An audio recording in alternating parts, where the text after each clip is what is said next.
Okay, what I've drawn here is the top view of the same diagram that was provided in the question. So this is an N-type semiconductor, and somebody is trying to push current this way through the N-type.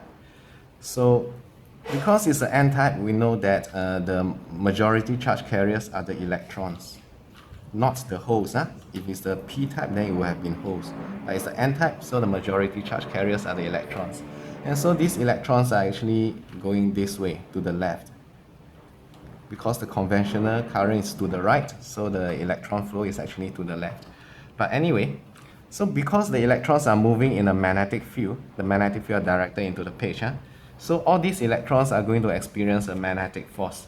Let's figure out the direction of the magnetic force acting on the electrons. So I have here Fleming's left hand.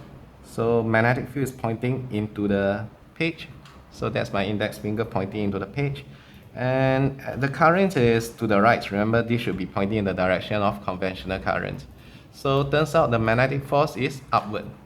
Alright, so all these electrons, as they are going towards the left, they also feel a magnetic force directed upward. That's the direction of the magnetic force. So because of this magnetic force, these electrons will sort of accumulate at the top layer here.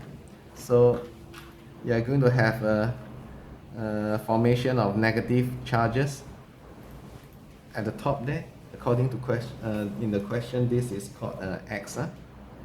And also you are going to have excess positive charges at the lower edge, which is called the Y. So now you've got accumulation of positive charges at the lower edge and the accumulation of negative charges on the upper edge.